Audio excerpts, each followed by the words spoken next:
Vamos lá, abra sua Bíblia, por favor, Isaías no capítulo 6, livro do profeta Isaías, capítulo 6.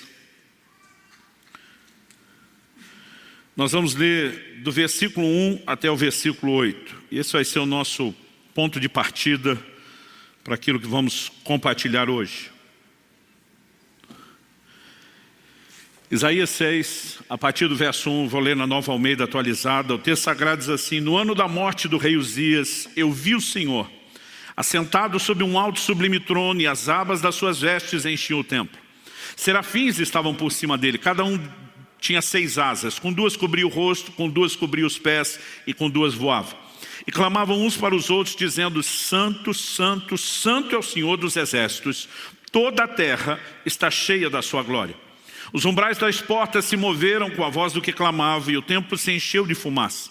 Então eu disse: ai de mim, estou perdido, porque sou homem de lábios impuros e habito no meio de um povo de lábios impuros. E os meus olhos viram o rei, o Senhor dos exércitos.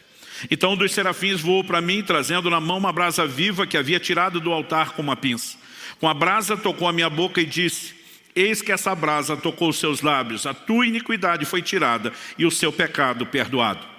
Depois disso ouvi a voz do Senhor que dizia: a quem enviarei? E quem há de ir por nós? E eu respondi: eis-me aqui, envia-me a mim. Meu Deus, suplicamos graça e favor do alto. Suplicamos a ação, a liderança e a aplicação do Teu Espírito Santo para que a Tua palavra fale e cale nos nossos corações e cumpra o propósito pelo qual tem sido liberado. Desde já nos antecipamos também e Te agradecer pela certeza de que o Senhor nos ouve, daquilo que o Senhor fará no coração de cada um.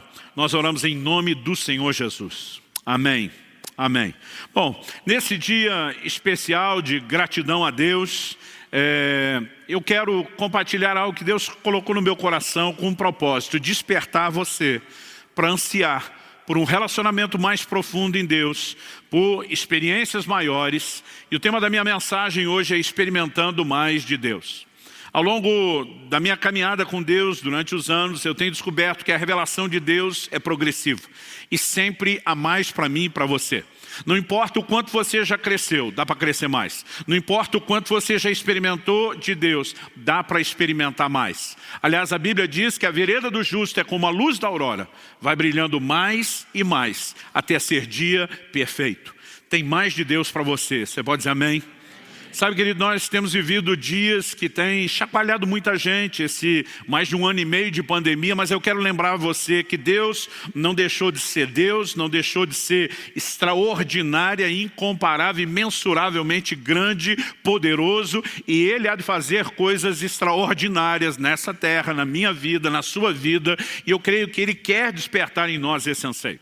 Eu me lembro que nesse processo de descoberta de que há cada vez mais e podemos entrar cada vez mais profundo nesse lugar de relacionamento em Deus, eu me lembro que em meados da década de 90, eu estava vivendo um momento assim de um despertamento. Me bateu aquele desespero de dizer: eu não posso encontrar um teto, não posso ficar aqui parado, limitado, eu quero mais de Deus.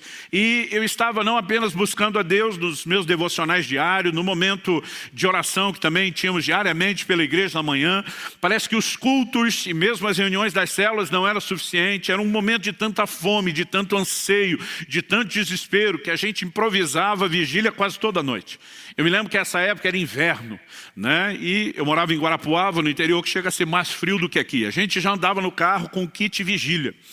Normalmente gostávamos de enveredar para o meio do mato para orar, e no inverno não era uma tarefa fácil. Então a gente sempre tinha um casaco a mais, cachecol, luva, gorro. A gente andava com as caixas de papelão já abertas no porta-mala para poder forrar o chão e aguentar orar de joelhos naquele inverno. E eu lembro desse momento, esse anseio de Deus. Às vezes terminávamos um culto, e não é que o culto não foi bom, mas a gente queria mais. E tinha um grupo de irmãos, os fominhas ali, que a gente numa troca de olhares já estava combinando. Vai rolar uma vigília depois, e a gente nessa levada. Então eu lembro nesse momento, minha oração quase que diária era: Senhor, eu quero experimentar mais, eu quero experimentar mais, eu quero entrar nesse lugar mais profundo. E foi num desses momentos de oração que o Espírito Santo me dirigiu até esse texto de Isaías capítulo 6. Eu gostaria que você olhasse para esse texto não apenas como um relato de um episódio na vida de Isaías, ou mera e simplesmente uma menção de um momento na história, né, do povo de Deus, o povo da aliança que Deus fez com Abraão, os hebreus, mas que você pudesse olhar para isso como algo que serve para mim e para você. O apóstolo Paulo diz: tudo quanto foi escrito para nosso ensino foi escrito. Ele também diz aos coríntios que essas coisas que aconteciam, né, aos santos do Velho Testamento foram registradas para nossa advertência, para nosso exemplo. E Deus, por meio desse texto, começou a me inspirar. Eu já vi muita gente dizendo que esse é o momento do chamado que Isaías tem para o ministério, quando ele ouve a pergunta: quem enviarei, quem há de ir por nós? E diz: eis-me aqui, Senhor, conta comigo. Mas a verdade é que Isaías já estava no ministério.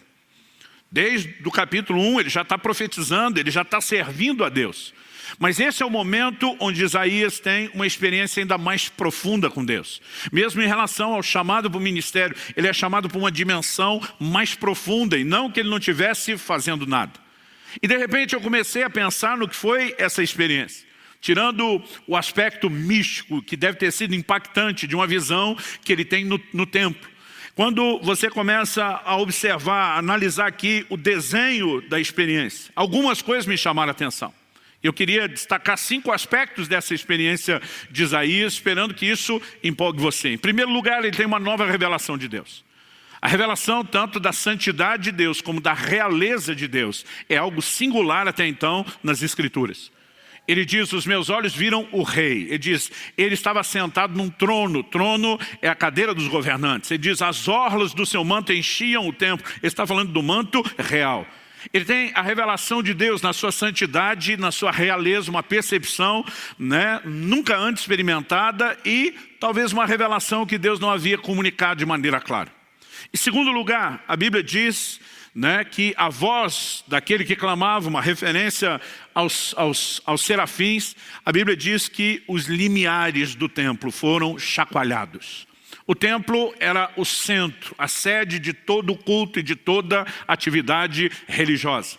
Embora Deus se manifestasse lá, é óbvio, né, que não havia nada necessariamente sagrado no templo, a não ser a manifestação da presença de Deus. Mas quando Deus chacoalha aquela estrutura, de alguma forma, né, o que ele falou e inspirou o meu coração, analisando a experiência de Isaías, trazendo uma aplicação já bem personalizada, é que todos nós precisamos de uma experiência que chacoalhe os alicerces de religiosidade da nossa vida. Que nos leve a não apenas permanecer dentro das regras de funcionamento. Embora a gente se mova dentro delas, precisa haver algo maior na minha e na sua vida. Em terceiro lugar, a Bíblia diz que a casa se encheu de fumaça. E isso é recorrente na Bíblia. Quase sempre que você tem uma revelação da glória, né, a chamada Shekinah, a glória de Deus, a Bíblia fala ou de nuvem ou de fumaça. De alguma forma é como se Deus claramente estivesse dizendo: eu quero turvar a sua visão. E visto que Deus não trabalha na contramão e nem de forma negativa, nós precisamos entender qual seria o propósito de turvar uma visão. Quase sempre que o aspecto negativo aparece, ele, na verdade, precede e antecede uma substituição por algo positivo. Por exemplo, para o profeta Jeremias, Deus diz: eu te estabeleci para arrancares e plantares. Antes de plantar nova planta, arranca velho. Deus diz: eu te estabeleci para derrubares e para edificares. Antes de edificar o novo prédio, derruba-se o anterior. Porque se o velho não for removido, não haverá lugar para o novo. Em quarto lugar, ele tem uma percepção da sua limitação, do seu pecado. Ele se vê como um homem de lábios impuros, e como diz outra versão, que habitava no meio de um povo de impuros lábios.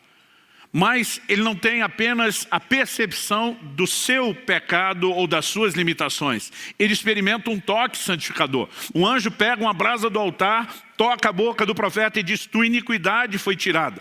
Porque o propósito de Deus não é apenas dar diagnóstico de pecado. Normalmente, por meio do diagnóstico que leva o homem ao arrependimento, o que Deus quer trazer é cura. Então, ele tanto tem a percepção das suas limitações, como ele tem um toque santificador e transformador.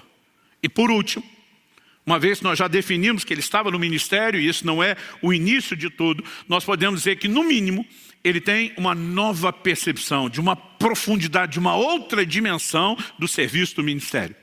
E de repente eu comecei a pensar nessas 5 características. Uma nova revelação de Deus, as bases de religiosidade sendo estremecidas, a visão antiga sendo confundida, porque normalmente é o que é necessário para que a nova se estabeleça, um toque transformador e santificador, e em quinto lugar, uma nova percepção ministerial. Então, mesmo imaginando que talvez a experiência de Isaías, nos moldes em que aconteceu o aspecto místico, não fosse necessariamente ser reproduzido de maneira igual para cada um de nós, nós podemos entender que no mínimo os benefícios dela é algo que está à disposição de cada um de nós. Aliás, não gosto da ideia de um Deus que faz acepção de pessoas. Isso é contrário às Escrituras. Deus não tem filhos prediletos. Eu não posso conceber isso, a menos que o filho seja eu. Aí dá para abrir uma exceção. Não, brincadeira à parte, eu e você precisamos entender que quando Deus declara que Ele não faz acepção de pessoas, o que está à disposição, né? Não estou falando de um chamado específico, de um comissionamento específico, eu estou falando, né, de valores, de bênçãos que Deus disponibiliza a todos igualmente, o que está à disposição de um está à disposição de outro. E de alguma forma, naquele momento, meu coração que já estava cheio de sede, de fome, de anseio por mais de Deus, começa a olhar para isso tudo e dizer, eu também quero uma nova revelação de Deus. Eu também quero as bases de religiosidade sendo estremecida, a visão anterior sendo confundida, o toque transformador, a nova percepção ministerial. E eu começo a orar e dizer, Senhor, se o Senhor me trouxe esse texto, qual é o caminho, o passo prático? E de repente, os meus olhos se abriram. Já se foram aí pelo menos 2 décadas e meia que isso aconteceu. E a frase, no ano em que morreu o rei Uzias, ou no ano da morte do rei Uzias, saltou aos meus olhos. E de repente eu percebi que a essência do texto comunica uma substituição. No verso 5, ele começa dizendo, no ano da morte do rei Uzias, no 5 ele diz, eu vi o rei, o Senhor dos exércitos. Ele está dizendo, quando morre um rei humano, natural, algo acontece e eu entro na revelação de Deus como rei. E se seguimos essa lógica de que às vezes a necessidade de que algo negativo seja removido antes de que aquilo de aspecto positivo seja comunicado, revelado ou estabelecido, nós podemos entender que há uma chave sendo comunicada aqui.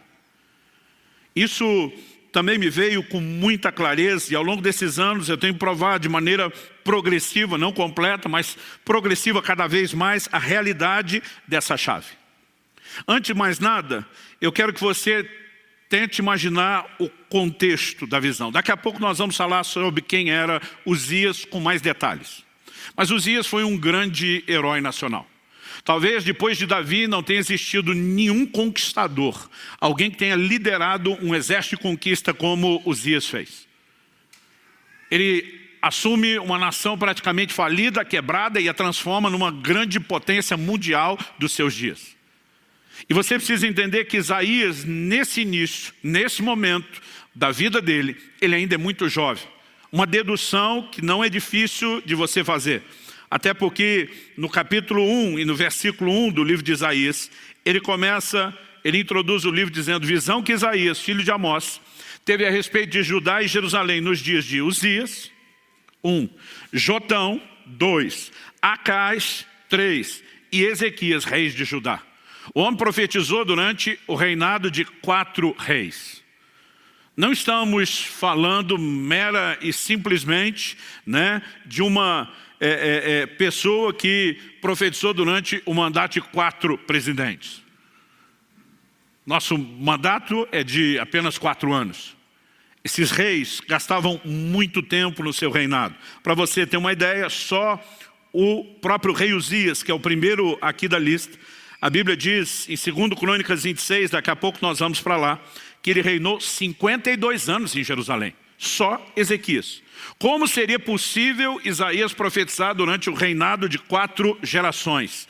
De outros 3 reis que sucederam Uzias. A única conta, mesmo que você dê bastante longevidade a Isaías, é que ele começou muito novo no finalzinho do reinado de Ezequias e ele termina bem velho no comecinho, no reinado de Uzias, e ele termina bem velho no comecinho do reinado de Ezequias. Senão essa conta não fecha.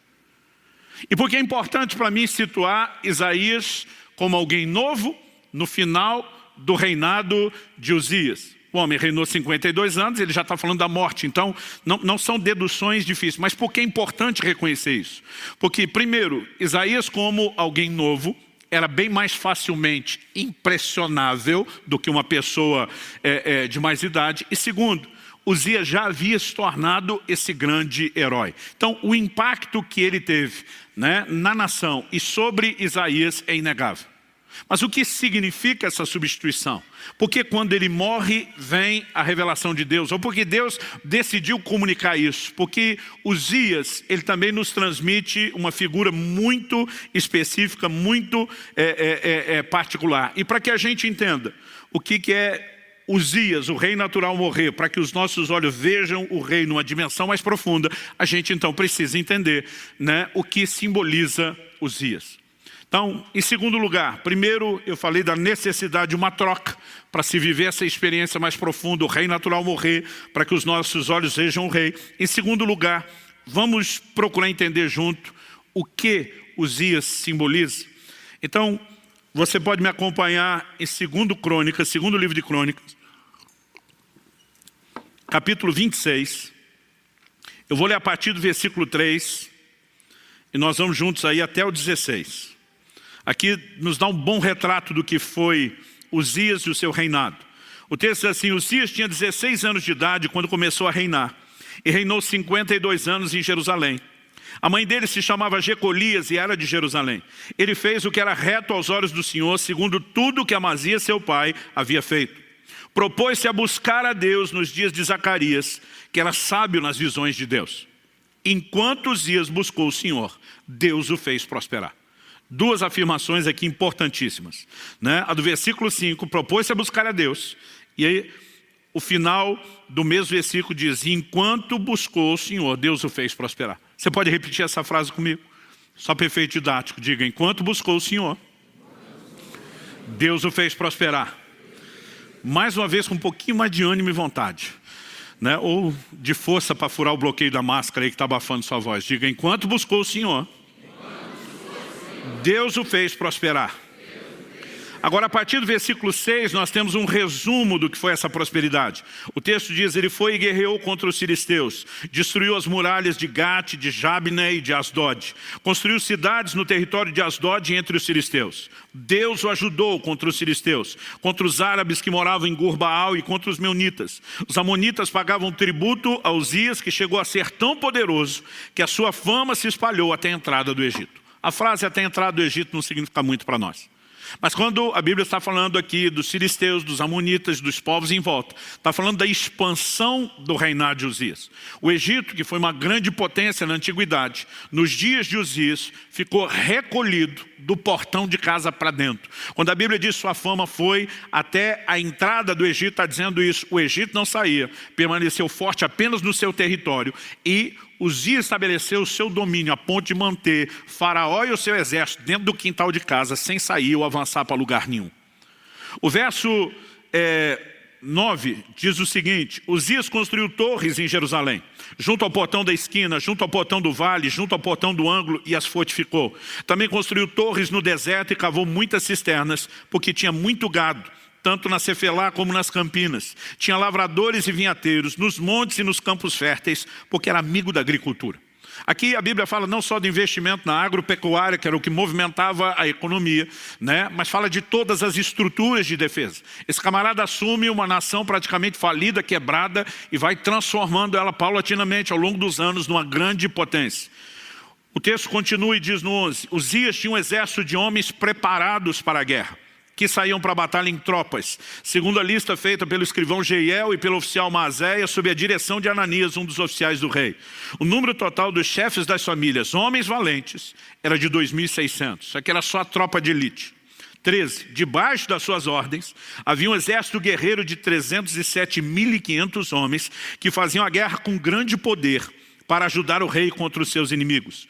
Uzias preparou para todo exército escudos, lanças, capacetes, couraças, arcos e até fundas para tirar pedras. Em Jerusalém ele fabricou máquinas inventadas por homens peritos, que foram colocadas nas torres e nos cantos das muralhas para atirarem flechas e grandes pedras. A fama de Uzias se espalhou até muito longe, porque ele foi maravilhosamente ajudado. Lembra que o versículo 7 diz que Deus o ajudou. Aqui o texto diz que ele foi maravilhosamente ajudado. E aqui é onde começa a entornar o caldo. Verso 15. Até que se tornou muito poderoso. Uzias, ele encarna como talvez quase nenhum outro personagem bíblico o faz, o que nós podemos chamar da busca interesseira. Ele busca a Deus, enquanto ele busca o Senhor, Deus o faz prosperar, até que se tornou poderoso. Então o verso 16 dá início ao processo de ruína e diz: mas depois que Uzias se tornou poderoso, o coração dele se exaltou, outra versão diz, se corrompeu para a sua própria ruína. E daqui a pouco nós vamos falar do pecado dele. Mas Uzias representa alguém que busca a Deus, usando Deus apenas como meio para alcançar os seus objetivos, o seu próprio fim, aquilo que estava no seu coração. É lógico que o ser humano, por natureza pecaminosa, diga-se de passagem, tem essa inclinação. Não podemos dizer que isso é exclusividade de Uzias. E justamente por não ser um problema só dele, e ser um problema generalizado, é que Deus pode usá-lo como uma figura para algo que precisa ser trabalhado nas nossas vidas. E naquele dia, o que Deus falou com muita clareza: se você quer experimentar mais, se você quer, usando a linguagem de videogame, que eu aprendi com meu filho quando garoto em casa, se você quer passar de fase, se você quer ir para o próximo nível, se você quer experimentar algo mais, Uzias tem que morrer. E quando eu estava falando de Uzias como aquele que simboliza a busca interesseira, eu começo a lembrar não só dos textos bíblicos. Por exemplo, Jesus, sabemos lá por Lucas, pelo relato de Lucas 17, 12 a 19, que ele cura 10 leprosos. Desses 10, só um volta para adorá-lo, para agradecer. Jesus pergunta para ele: onde estão os outros 9? Jesus não estava com isso, responsabilizando ele como se fosse uma espécie de chefe de sindicato dos ex-leprosos curados. Mas Jesus está desabafando, pondo para fora algo da sua própria alma. Cadê o resto da galera? Todo mundo foi curado. Mas 9 daqueles 10 só precisavam da cura. E depois de obter aquilo que queriam, não queriam mais nada de Jesus, a não ser o que já tinham alcançado. Só um volta para dar continuidade ao processo. E muitas pessoas buscam a Deus nas suas necessidades, movidos unicamente pelo interesse de resolver aquilo. E a partir do momento que conseguem o que querem, eles tratam Deus como algo descartável. Eu lembrei não só dos textos bíblicos, eu lembrei de N situações que eu já tinha vivido no ministério, apesar de estar ainda nos primeiros anos do ministério pastoral. Eu comecei a pensar em quanta gente chegou na igreja precisando de cura e depois que foi curado, desapareceu.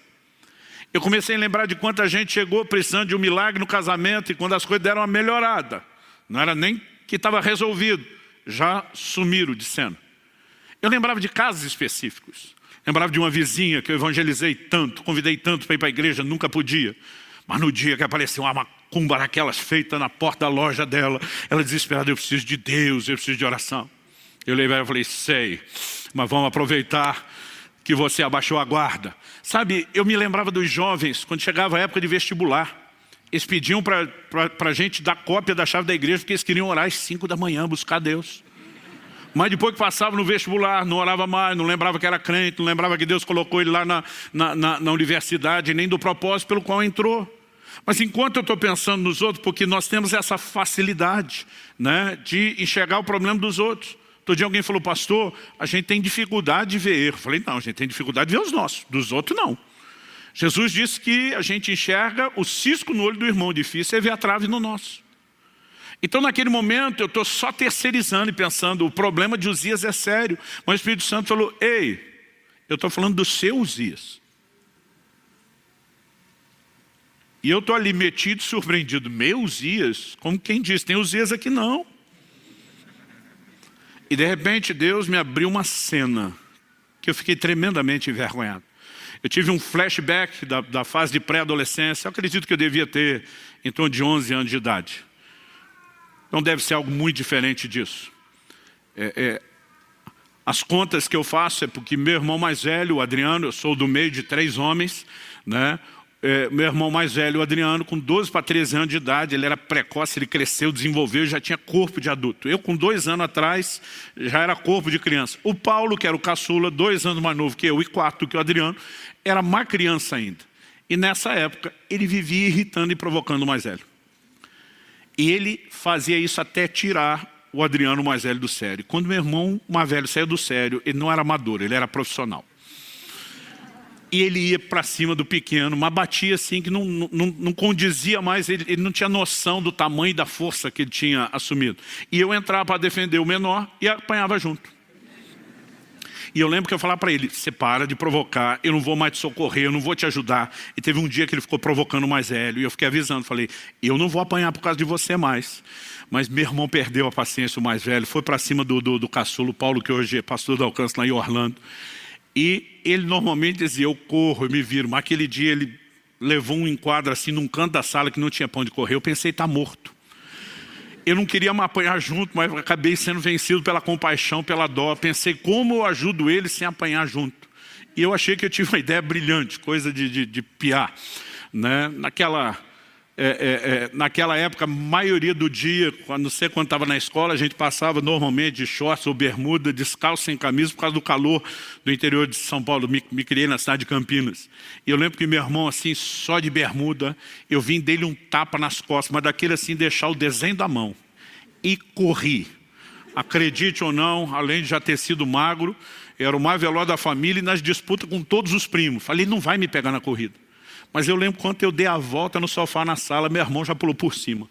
Cortou um atalho, ele estava no meu encalço. Eu no desespero, tudo que eu olhava era o final do corredor. A hora que eu saí da sala, tinha o quarto dos pais de um lado, dos filhos do outro. Falei, eu tenho que entrar e fechar a porta.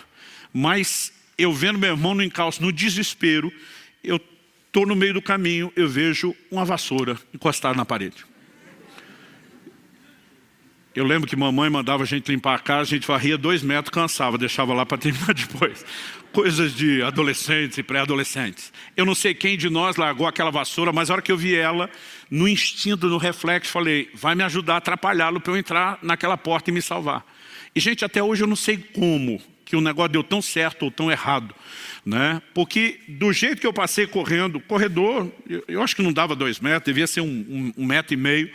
Do jeito que eu passo correndo, eu pego aquela vassoura e correndo eu viro e jogo ela só para tentar atrapalhá-lo. Não queria acertar e nem achei que daria para fazer o movimento tão rápido. Mas ela foi reta a vassoura assim, com aqueles arremessos de dardo, e a ponta do cabo de vassoura pegou na garganta do meu irmão. Eu não sei se empurrou o gogó para dentro, o que foi. Eu só lembro das pernas dele levantando, ele caindo de costa. Eu assustado porque acho que não foi só a força do golpe, a velocidade dele. Ele começa a debater no chão. Primeiro eu acho que ele está fingindo, fico naquela, vou ajudar, e se ele me pega, estou tentando entender o que é que está acontecendo. Eu não sei se foi o medo, mas a impressão que eu tinha que meu irmão estava mudando de cor, que ele realmente não estava respirando. Entrei pela porta que eu devia ter pensado antes do banheiro, no meio do corredor. Fechei a porta, por precaução, tranquei, dobrei meus joelhos. E orei como eu nunca tinha orado. Deus, não deixe meu irmão morrer, eu não quero ser preso. Não sei nem se eu estava preocupado com ele. E eu comecei a clamar a Deus como eu nunca tinha feito até aquela idade. Falei, se o Senhor salvar meu irmão, não deixar ele morrer, eu prometo que eu nunca mais brigo com ele. Eu ainda estava orando, não tinha terminado a oração. Um chute na porta. Até quando o papai faleceu anos atrás, nós fomos buscar a mamãe para morar com a gente aqui no Paraná, tinha ainda o buraco remendado na porta que ele tinha feito. Aí quando eu digo que ele perdi a paciência, vocês me acreditem. A hora que deu o chute, que eu vi estar vivo, gente, eu nem terminei a oração, não teve nome de Jesus, amém.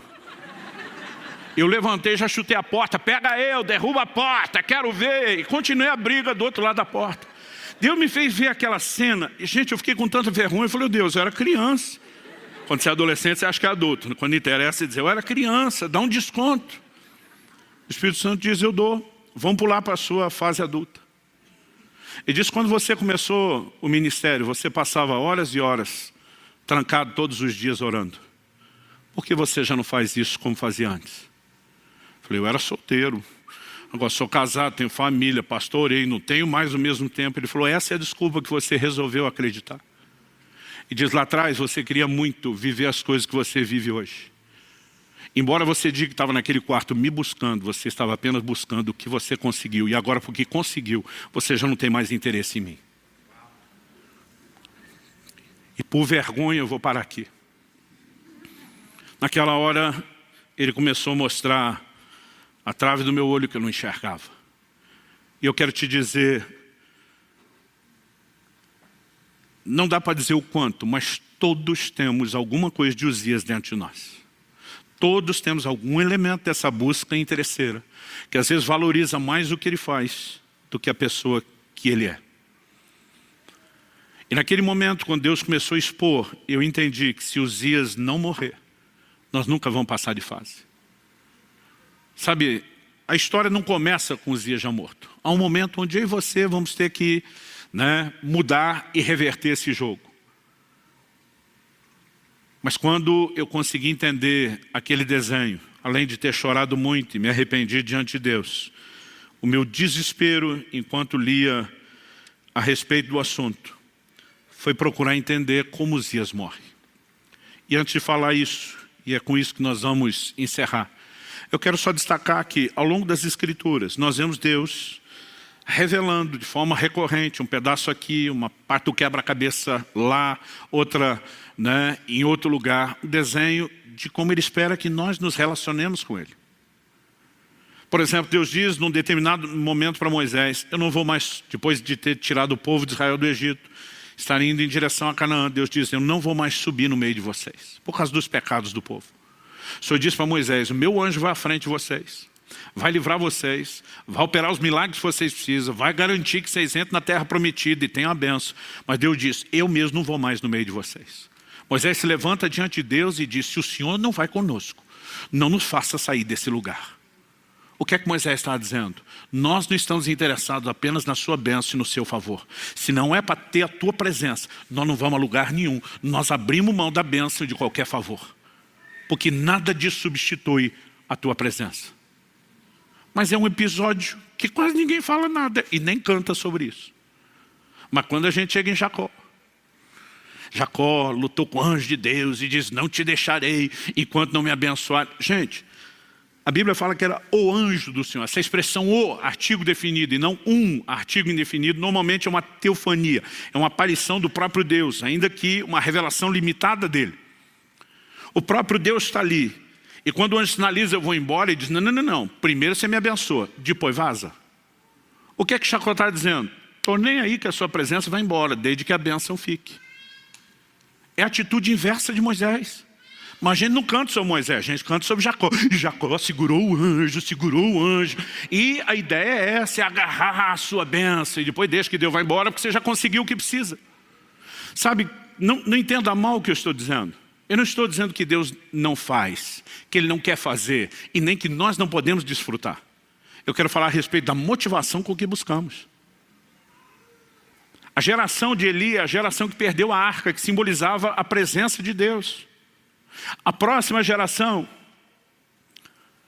a geração de Davi, é a geração que trouxe e recuperou a arca. Há uma diferença enorme entre a geração que perdeu e a que recuperou. A que perdeu tratou Deus como? Como um mero amuleto, uma espécie de talismã. Um resolve tudo. Eles travam uma guerra contra os filisteus, na primeira batalha perderam. Aí alguém tem a brilhante, entre aspas, ideia. Vão trazer a arca de Deus para o campo de batalha. Israel até então, a coisa ia ficar pior depois, mas nesse momento, era o momento de maior apostasia da história da nação.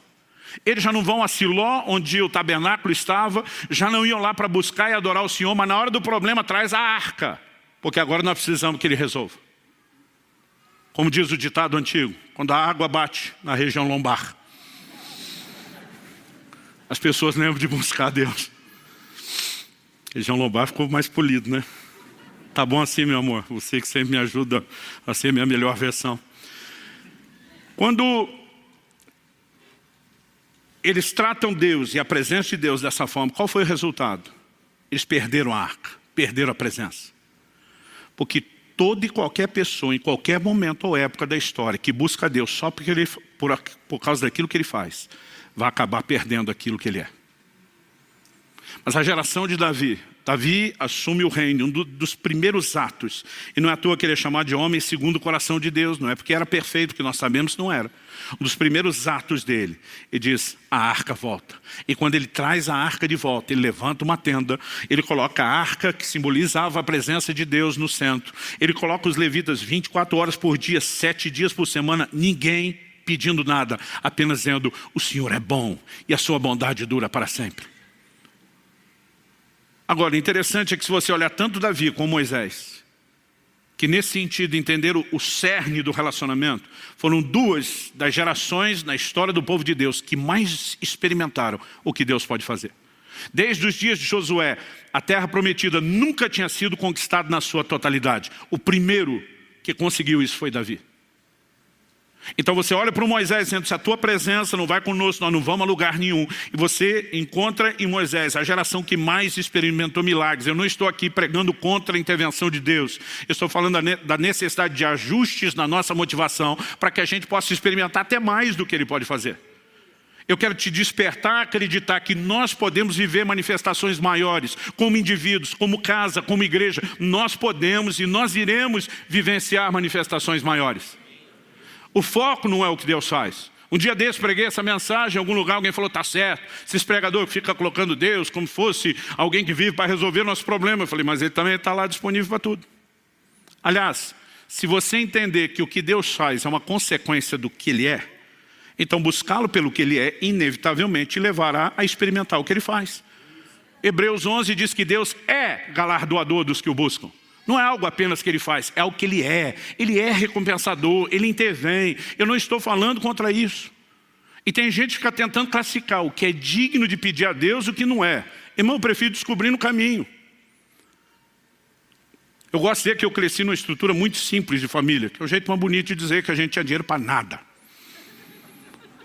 E eu lembro logo no início do meu ministério, quando chegava o fim do ano, eu ficava vendo aquelas propagandas de panetone. Que era uma coisa que a gente, por muitos anos, só sabia o que era em cartaz. Ou comia aqueles sequinhos do mercado do bairro, mas nunca aqui do bom. E eu lembro de eu estar pregando numa cidade, já aqui no interior do Paraná, e eu vi um cartaz de um panetone desse stop. Não vou fazer propaganda de graça e falar o nome, não. Eu lembro que eu falei, meu Deus, eu queria tanto comer um panetone. Tem gente que acha que não deveria te incomodar com isso. Eu acho que não é incômodo, eu acho que o Senhor gosta de mim para valer, eu acho que o Senhor quer agir na minha vida.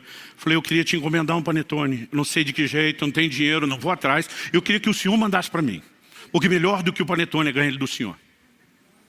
Mas eu estava naquela viagem, dividindo o quarto com outro pastor amigo. Falei, não, manda 2, que eu não quero dividir o meu com ele. Já que esperei tanto tempo e finalmente vou ter o panetone do bom, manda 2. Gente, algumas horas depois eu chego no hotel. Eu lembro que eu peguei a chave com o atendente, ele falou, olha, só um pouquinho que alguém deixou alguma coisa aqui. Eu falei, quem? Tipo assim, quem que me conhece na cidade para deixar algo? Ele falou, não, a pessoa disse, na verdade, que você não conhece ela. E de repente ele puxa uma sacola com 2 panetones daquele. Ele falou assim, foi muito estranho, pastor. A mulher falou assim, que não sabe quem você é, mas que ela estava no mercado. E ela ouviu uma voz falar com ela. Compra 2 panetones, deixa no hotel tal, para o pastor que está hospedado lá. E foi tudo que ela falou. Eu acho que ela nem sabe quem é você, só sabe que tem um pastor aqui. Eu olhei e falei para ele, sorte sua que anda comigo. Participa do despojo. Sabe, querido, eu não estou aqui te dizendo que nós não podemos ver coisas assim que para alguns é simples. Todo dia alguém falou, não vou incomodar Deus com isso. Falei, se você acha que é incômodo, fica aí sem experimentar. Então preste atenção, não estou falando contra o que Deus faz. É o nosso resultado, nós podemos experimentar mais do que Ele faz. Estou falando a respeito de motivação com a qual nós o buscamos. E se nós pararmos de tratar Deus só como quem faz, porque Ele prometeu fazer, Ele que nos encorajou a orar e clamar crendo que Ele faria. Então nós não estamos tentando falar contra o fato de Deus fazer. Mas nós também não podemos tratá-lo apenas como uma espécie de amuleto, de talismã, de resolve tudo e nada além disso. Dá para entender a diferença? Bom, para nós terminar, como Uzias morre. Nós paramos de ler no verso 16 e vamos retomar no verso 16 de 2 Crônicas 26. O texto diz, mas depois que Uzias se tornou poderoso, o coração dele se exaltou para a sua própria ruína. Ele cometeu uma transgressão contra o Senhor seu Deus, pois entrou no templo do Senhor para queimar incenso no altar do incenso. Porém o sacerdote Azarias entrou atrás dele, acompanhado de 80 sacerdotes do Senhor, homens da maior firmeza. Muitas versões traduziram homens corajosos. Eles enfrentaram o rei Uzias e lhe disseram, não compete a você, Uzias, queimar incenso diante do Senhor, mas aos sacerdotes, filhos de Arão, que são consagrados para esse serviço. Saia do santuário, porque você cometeu uma transgressão. Isso não lhe trará honra da parte do Senhor Deus. Então Uzias se indignou. E é com a indignação de Uzias você vai entender que a Bíblia chama Azarias e esses 80 sacerdotes de homens corajosos. Eles vão enfrentar o rei. Eu não sei você, mas quando criança eu ficava pensando, devia ser muito legal ser rei. Fazer o que você quiser, mandar em todo mundo, ter todos os seus desejos atendidos. Esse não é o tipo de gente que espera ser confrontado ou corrigido por ninguém. E por que eles vão em 80? Porque o rei não andava sozinho em lugar nenhum. Sempre tinha uma guarda pessoal para cuidar dele, para protegê-lo e para retalhar quem se levantasse contra o rei. Mas quando a Bíblia está chamando eles de corajosos, eles sabem o risco ao qual eles estão se expondo. Mas o posicionamento de indignação deles é maior do que a indignação de Uzias em si mesmado apenas consigo mesmo. Eles estão indignados com a violação de princípios. Como que esse cara agora acha que porque foi abençoado por Deus, pode tratar Deus dessa forma e entrar nesse lugar que não pertence a ele? Só os sacerdotes levitas podiam oferecer o incenso. Mas de alguma forma, às vezes, até pessoas que vivem intervenções de Deus, elas começam a achar que são leis para si própria, né? Ou que porque Deus, de alguma forma, agiu em seu favor, as atendeu, as honrou, elas acham que estão acima das demais. Eles confrontaram. E nesse confronto, o que aconteceu? O texto diz, 19, Uzias se indignou. Ele tinha um incensário na mão para queimar incenso. No momento em que ele se indignou contra os sacerdotes, a lepra lhe saiu na testa, ali mesmo, na presença dos sacerdotes, na casa do Senhor, junto ao altar do incenso. Quando o sumo sacerdote Azarias e todos os sacerdotes se voltaram para ele, eis que ele estava leproso na testa. Então apressadamente o tiraram dali, e até ele mesmo se apressou em sair, visto que o Senhor o havia ferido. Quem o feriu? O Senhor. Agora, por que o Senhor o feriu? Porque sacerdotes que não foram mandados, mas tiveram o bom senso de entender aquela desordem, aquela bagunça, o resistiram. Aqui nós temos a combinação de responsabilidade humana com intervenção divina. Quando nós assumimos um posicionamento claro, sensato, de acordo com aquilo que Deus já estabeleceu na sua palavra, e nos posicionamos, nós podemos ver o que é que Deus vai fazer. Uzias não é alguém que você mata. Uzias tem que ser ferido por Deus, mas Deus não fere sem que você fique indignado e revoltado contra as atitudes dele. O que é Uzias? É a busca interesseira. Ele vai se meter onde? Na oferta de incenso. A oferta de incenso tem uma figura muito clara no Novo Testamento. Apocalipse diz que o incenso são as orações dos santos.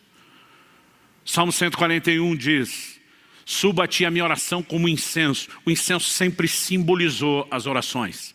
E se você quer achar Uzias na sua vida, procure na vida de oração, porque é lá que ele aparece. É só você ver que a maior parte do tempo na nossa vida é oração. Nós só pedimos para Deus o que a gente quer. E oração não é apenas pedir, oração deveria ser uma conversa, onde não apenas você fala, mas Deus também. E quando Ele fala, Ele não diz apenas declarações de amor, mas às vezes Ele pede algumas coisas para você também. Eu lembro que uma vez eu vi um pregador dizendo que ele decidiu não pedir nada a Deus durante um tempo, a não ser um coração mais grato. Achei a coisa mais linda. Falei, vou fazer esse negócio. Gente, eu não tinha assunto para falar com Deus. Porque durante anos, toda a minha vida de oração era construída só no que eu pedia. E quando só falava, dá um coração mais grato, eu não tinha mais nada para falar. E apesar de ter achado a coisa mais linda, não funcionava para mim, porque ou funcionou mostrando o quanto de Uzias tinha na vida de oração. Agora, Uzias não morre de uma vez. A morte dele não é instantânea, não é fulminante. Eu queria estar aqui dizendo para você, Deus me enviou aqui essa manhã com uma unção assassina, matadora de Uzias. Nós vamos orar, o miserável do Uzias da sua vida vai ser fulminado, tipo Ananias e Safira. Mas não é assim que ele morre.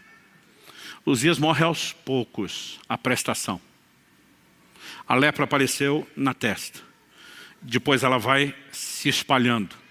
Ele é excluído da casa do Senhor. Se a gente continuar lendo o texto, verso 21 diz assim, o rei Uzias ficou leproso até o dia da sua morte. E por ser leproso, morou numa casa separada, porque foi excluído da casa do Senhor. Jotão, seu filho, tinha seu encargo, o palácio real, governando o povo da terra. O verso 23 vai dizer que ele morreu e foi sepultado. À medida que a lepra expandia, todo o contato com as pessoas foi limitado. Ele não tem mais acesso à casa de Deus, então não tem mais acesso ao palácio. Ele vai sendo isolado até que a morte finalmente se estabeleça. Uzias não morre de uma vez. E na minha e na sua vida não é um assunto que a gente resolve de hoje para amanhã. Pastor, vamos fazer uma oração no final do culto, está tudo resolvido? Não. Pode ser que o miserável de Urias saia ferido. Mas a morte é um processo e depende do nosso posicionamento. Um dia alguém me perguntou, pastor, o senhor já chegou lá no Uzias mortinho da Silva? Falei, não, mas não estou mais onde estava. Mas a verdade é que quando nós avançamos nesse processo, nós começamos a descobrir uma outra dimensão de relacionamento com Deus. Quem está entendendo, diga amém. Outro dia alguém me disse, está certo, pastor. A gente tem que mesmo dizer para as pessoas que elas não podem tratar Deus dessa forma. Gente, Deus sabia que nós iríamos tratá-lo dessa forma. E me parece que Ele é tolerante por um tempo. Por quê?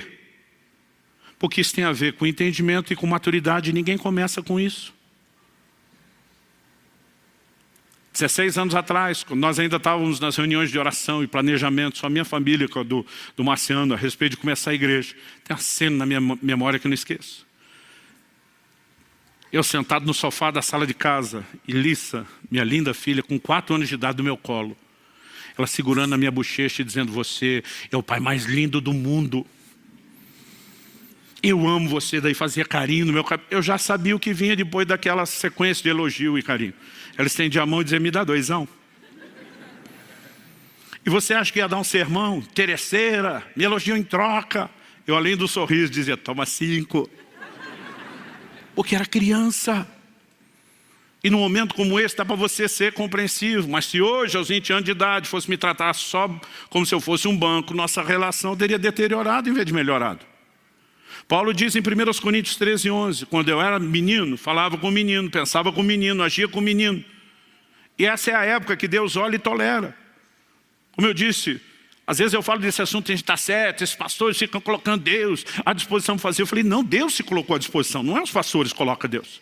Jesus pregou o evangelho não apenas chamando as pessoas ao arrependimento e à fé, mas ele curava os enfermos, expulsava demônios, operava milagres. Ele mostrava que Deus tem interesse de intervir nas necessidades das pessoas. O que ele não queria quando um leproso era curado e ia embora, era não continuar o processo depois de ter apresentado e demonstrado seu amor. Aí as pessoas repetem tanto ditado que na cabeça de alguns parece que já está na Bíblia. Virou versículo apócrifo. Quem não vem pelo amor, vem pela dor. Gente, nunca conheci na minha vida alguém que veio por amor. Como é que alguém ama o Jesus que ele ainda não conhece?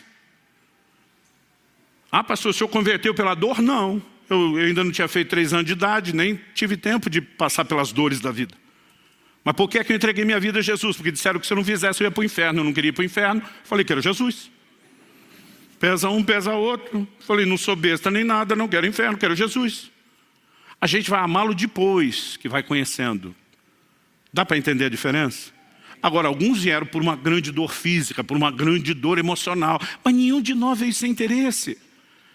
E Deus no início olha para mim e para você e diz, ainda que seja por interesse, que pelo menos você venha a mim e me permita me revelar a você. A questão não é como chegamos, é como permaneceremos. Então há um momento onde o entendimento precisa mudar, há um momento onde a maturidade precisa mudar. E se nós aprendemos com Moisés e Davi, quando buscamos a Deus pelo que Ele é, não só pelo que Ele faz, além de também ter o que Ele faz, vamos desfrutar o melhor que é quem Ele é.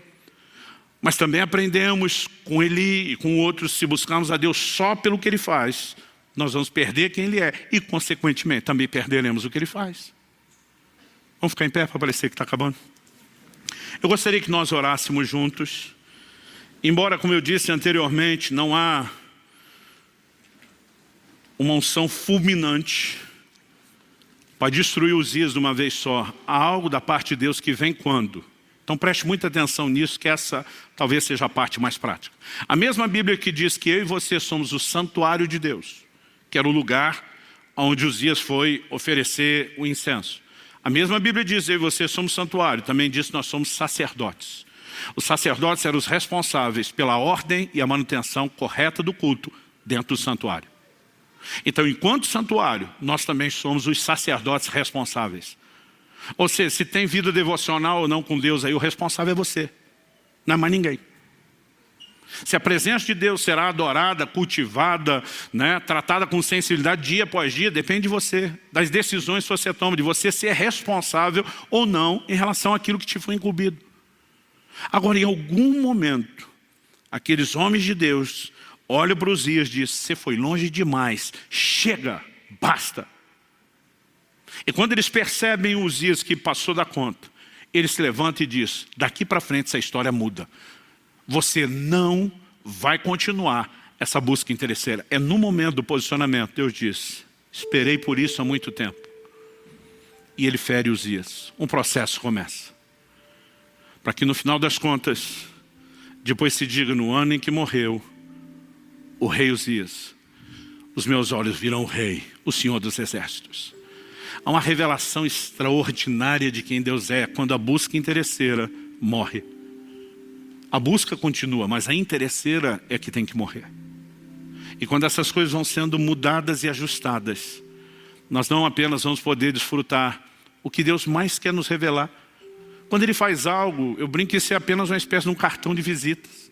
Ele está tentando revelar seu amor, seu interesse por nós, a importância que temos aos olhos dEle. Mas o bem maior que Ele quer que eu e você desfrutemos não são suas bênçãos. É Ele o abençoador.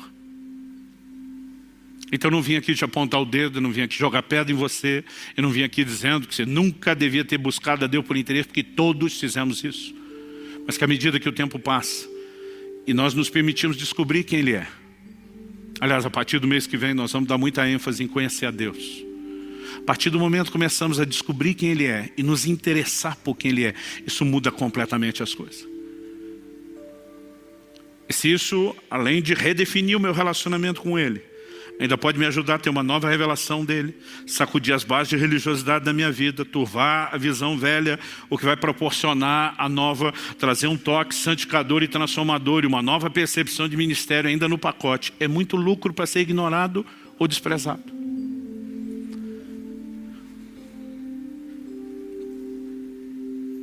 É lógico que há momentos quando Deus nos faz perceber alguns erros, que isso é constrangedor. Quando lembro de confrontos como esse, Deus dizendo: não, a razão pela qual você olha não é porque você é ocupado, é porque você já alcançou muito o que queria. É lógico que dá vergonha. Mas Deus não está fazendo isso para nos culpar ou condenar. É uma forma dele dizer: eu não quero perder você. Quando Adão pecou, Deus não pergunta: o que é que você fez, cabeção? A pergunta de Deus foi: aonde você está? Em outras palavras, é como se ele dissesse: o problema não é o que você fez, é para onde o que você fez te levou, para longe de mim. Deus está dizendo: eu não quero você distante, eu quero comunhão, eu quero proximidade. Que Deus nos livre de sermos apenas religiosos, frequentadores do culto. Há algo maior, há algo mais profundo, e eu e você podemos experimentar isso. É um convite amoroso da parte dele. Tudo que você precisa, além de dizer sim ao convite, é dizer não para Uzias e essa atitude. Eu queria que você fizesse isso no seu lugar. Falasse com Deus do seu jeito, da sua maneira, com as suas palavras. Pai, a tua palavra foi comunicada. Mas nós precisamos de mais do que informação. E te pedimos mais uma vez, por entendimento espiritual e aplicação prática, vinda dos céus, vinda do Espírito da verdade. Eu oro por cada um dos meus irmãos e irmãs, nesse lugar, os que nos acompanham à distância pela internet, ao vivo ou de forma gravada. Eu oro que nesse exato momento em que chegam a esse ponto de oração, algo aconteça nos seus corações. Não apenas o despertamento provocado pelo entendimento da tua palavra, mas a capacidade de entender de maneira muito prática quais áreas específicas da sua vida, a vida de oração, da busca, tem permitido que Uzias tenha tanta expressão. E queremos amadurecer ao ponto de não te buscar só pelo que o Senhor faz, mas primeiramente por causa de quem o Senhor é. Sabemos que inevitavelmente também teremos aquilo que o Senhor faz.